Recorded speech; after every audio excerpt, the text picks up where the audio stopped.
I enjoy Saints Row, man. Like I said, I'm gonna keep saying this. Do not let anyone tell you that the new Saints Row is just okay. It's actually very terrible. It's actually very terrible. It might be okay in and of itself, but it's weird, right? It feels like people like to compare things when they shouldn't be compared. It's like, okay, we can't compare the new Saints Row to Saints Row 2, right? Because we just, you know, why would we do that? But what we are going to do is compare, I've already made a video on this, Gotham Knights to Arkham Knight. You know, it's like 2 different games, 2 different developers. You know, why would you want to, you know, compare the 2? Hell, people even compared Saints Row to Grand Theft Auto at one point. But it's just, I feel like people spend their time comparing things that shouldn't be compared. You can compare Saints Row to Grand Theft. I mean, there's a reason why Saints Row 2 is so good. Saints Row knew that they were going up against the big conglomerate, the monopoly on open world games, Grand Theft Auto 4. And so they really had to reach into their bag and really try their asses off to make sure the game was as good as possible. And it could also stand out among Grand Theft Auto, you know? And it did.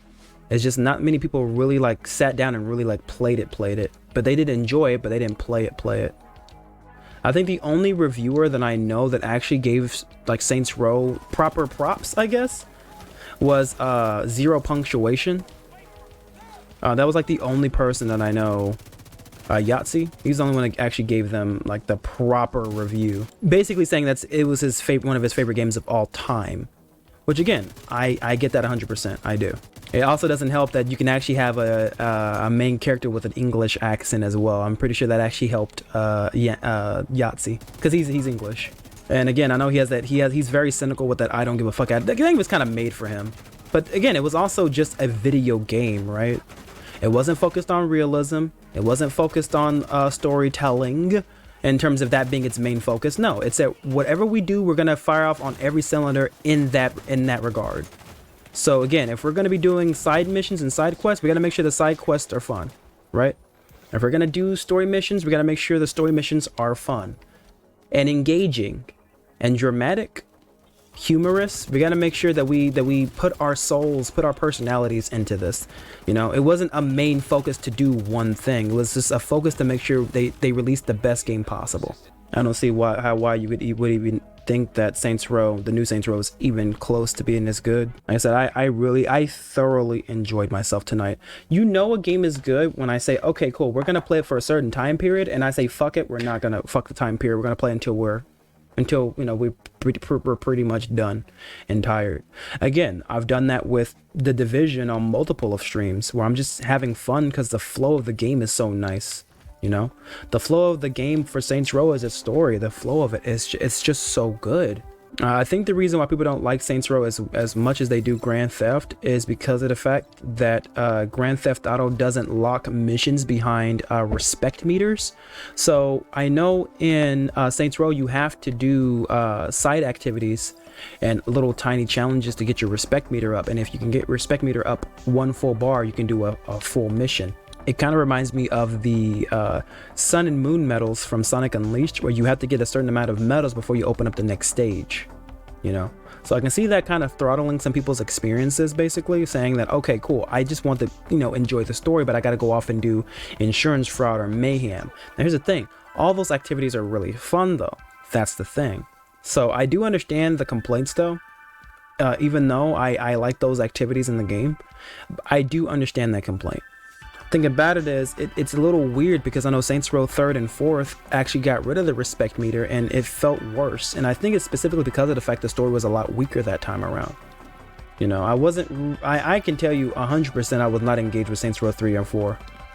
Saints Row 4 tried to bring back some of the old stuff by referencing some of the old stuff from Saints Row 1 and 2 and stuff. They like tried to reference it, like it's kind of one of those we're bringing it back. Oh, here's a callback, here's a reference, but it wasn't enough. I mean, we already had superpowers, and it wasn't about being a gang member anymore, and it wasn't about owning your own gang and having fun, you know, controlling, trying to take over a city. You know, it was mostly about let's reference something from a movie, let's reference something from the old game, and let's not try to have an identity that is Saints Row 4. I can't think of one original idea they had with Saints Row 4 I mean, other than the fact that you had like superpowers and stuff, but even still, it was akin to like Crackdown. So it wasn't, I mean, and Crackdown actually did it better. You know, I forgive me for not wanting to jump consistently and throw fireballs at people. You know, that's not really my idea of the thing about it is that's the worst part, right? It's not the fact that Saints Row 4 had bad combat or had bad like movement or anything. When I say Crackdown does it better, the reason why I say that, and I'm realizing as I'm saying it out loud, the reason why Saints Row 4 wasn't as good to me is because of the fact that it was considered Saints Row.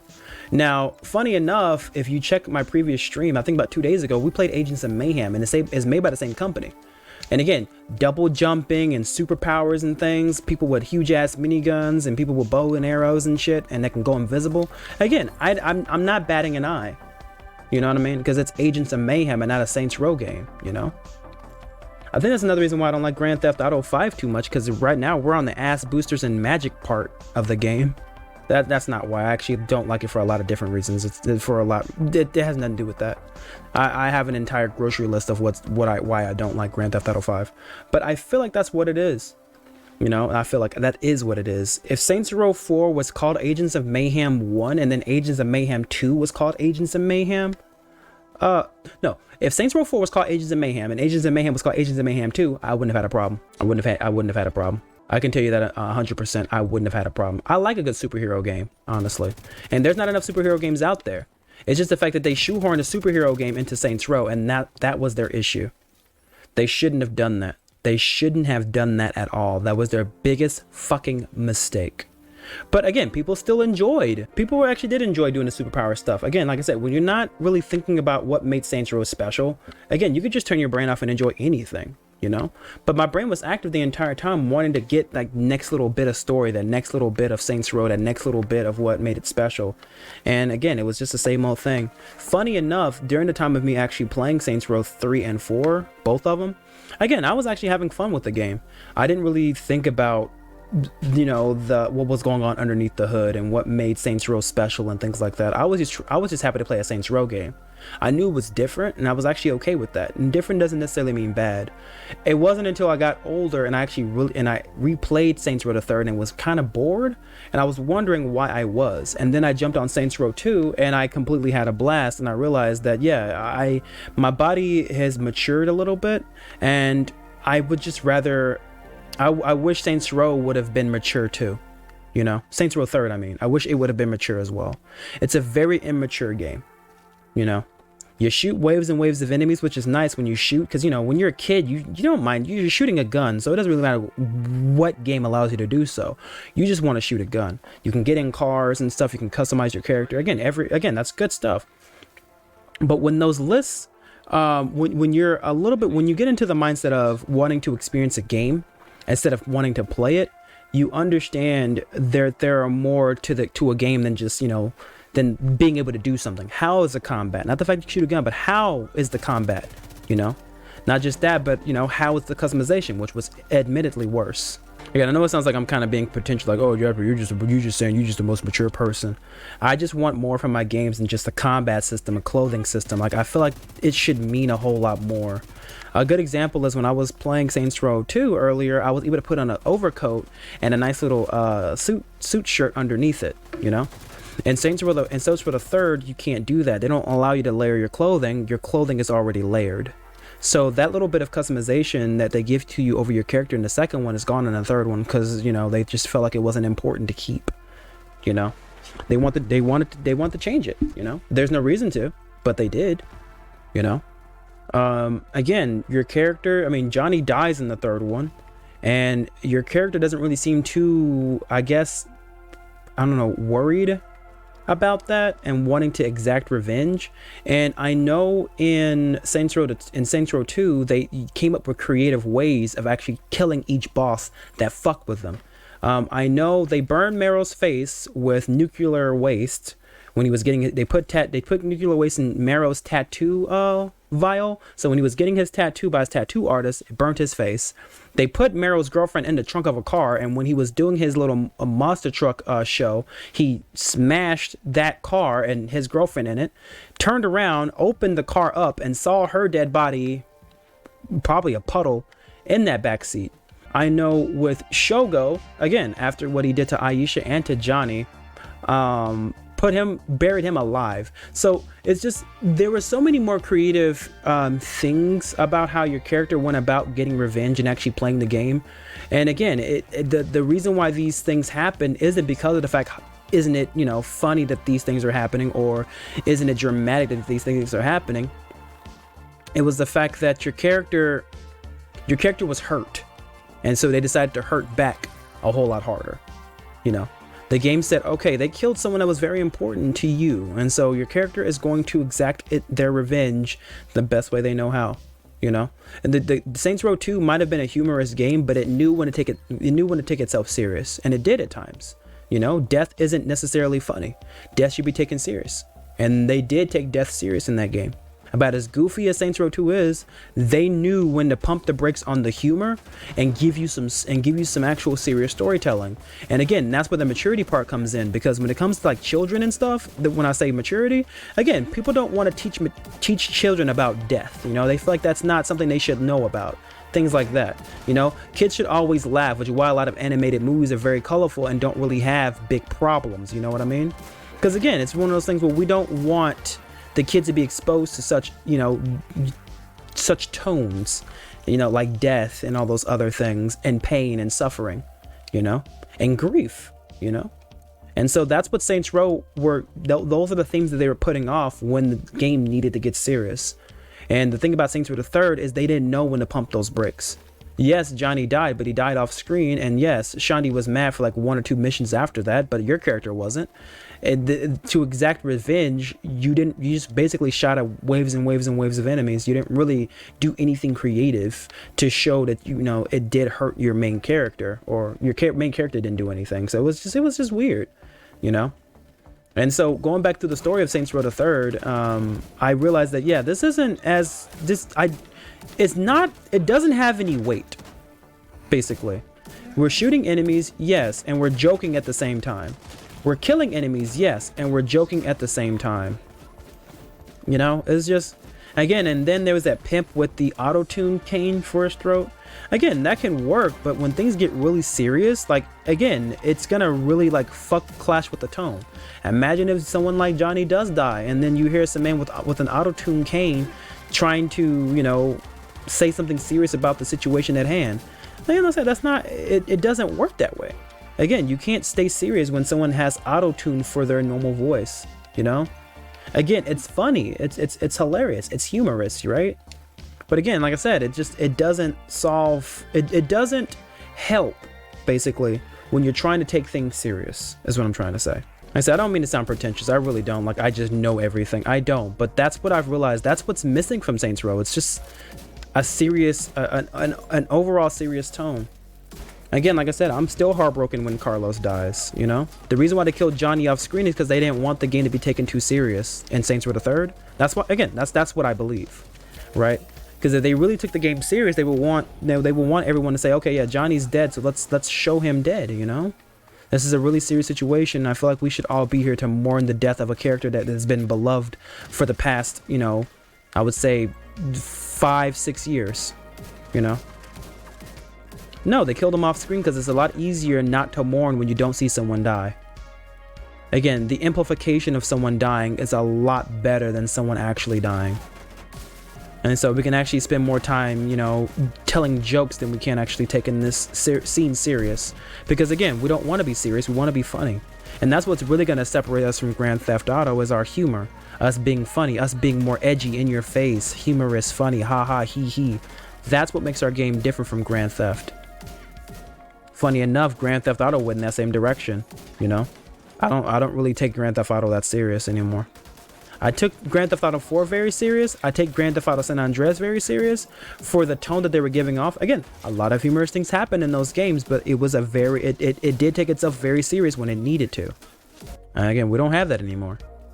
But yeah, and then Saints Row 4 basically became the same. It was just basically the same game. It wasn't taken serious. The alien, yeah, he had a presence about him, but like, but the reason why I didn't feel like the alien was, the alien was basically like Thanos in a way before Thanos was even a thing, where he did have good dialogue. He just wasn't written well, you know. Again, in the very beginning, he could have killed your killed the main character. Instead, I'm going to put your body into a simulation, and then we're going to make a bunch of Matrix references to it. Like that, that's not... Again, Saints Row 2 actually had nothing but original stuff. Like, there was not many references, if any, to anything involving real life. And Saints Row 3 and 4 consistently referenced real life things, you know? Like Burt Reynolds, you know? It's just like, you didn't really need that. You know? That's not... Burt Reynolds isn't what made Saints Row 1 and 2 so great or special. Hell, I mean, I would even argue that Saints Row 1 isn't really all that good. Again, I didn't even know who Burt Reynolds even was growing up. I still don't know who Burt Reynolds is, actually. But the game told me I should be happy that he's there because my main character is happy about it. But it's just, I don't... Again, Burt Reynolds didn't add anything to the story. You know, it's like David Hasselhoff in SpongeBob. Not like it, but that's the other side. David Hasselhoff, even if you don't know who he is, he still played a key part in the SpongeBob SquarePants movie, right? He still got them from point A to point B, and they were able to do some humorous things with them, you know what I mean? While also making him integral to the plot. Like, without David Hasselhoff being in the movie, you know, or at least, you know, that particular character, then they wouldn't have made it to where they needed to go. You know, and again, that's in a more humorous setting, but again, at least he played a part of the story. Burt Reynolds was basically there to be Burt Reynolds because I think he was like the mayor of the city or some shit of like Steelport or whatever. So he was just there just to fulfill a certain humorous role, not really to do anything. You could have taken out that mayor scene with Burt Reynolds and Saints Row the Third and nothing would have changed. But if you take out that mission where Shogo is on the phone, when Shogo's on the phone with Junichi, and Shogo's dad is in the back seat and they're on the phone call, he's like, "You cannot talk to your father, Shogo. He doesn't want to talk to you." If you cut out that scene, then the entire vendetta between Shogo and Junichi, again, you wouldn't understand why Shogo wants Junichi dead. You know what I mean? And why he betrayed his friend, or, you know, bodyguard, or number two. You know, again, like I said, that's kind of what I'm saying. Like, you take out the mayor scene in Saints Row the Third and you lose absolutely nothing. You take that scene out of Saints Row 2, the Junichi Shogo scene, again, and you lose a big reason why Shogo betrays him. You know, again, you need those things there. You do. You know, it's very important that you always know. You know, it's very important that every mission does push the plot forward in some way. And like I said, it didn't really... The only thing you got from that is your main character likes fucking Burt Reynolds. You know? I don't care if my character likes Burt Reynolds or not, because I don't know Burt Reynolds. And even if I did know him, I don't think he belongs in a Saints Row game. You know? But that's just, you know, one man's opinion. You know? Again, like I said, I really don't want to sound pretentious. I really don't. But in my 8 years of actually writing one novel, I spent 8 years on it. I've learned to take out things out of my novel that doesn't play a part or that isn't important to the plot later, you know? It's either not important now or it won't be important later, so it's just best that I just take it out. I mean, it's nice to have fun facts and stuff, but that can be said in a conversation and not have an entire scene set around it, you know what I mean? And I guess the same thing could be said about the whole Burt Reynolds thing. I feel like driving, your character could have actually, yeah, and I love Burt Reynolds. Again, that's different. But for the game to basically stop the entire story plot and say, yes, Burt Reynolds, you know, it's just, that's a little... we could have went without that. You know, we could have definitely went without that. You didn't have to stop the entire story just to tell me that, you know? There's times to be, you know, humorous and funny, and there's times to actually, you know, allow the story to breathe and, you know, let your characters do what they got to do. And I guess, you know, to me, it just didn't feel like they did any of that. But again, it's very important that you don't leave things in that don't belong.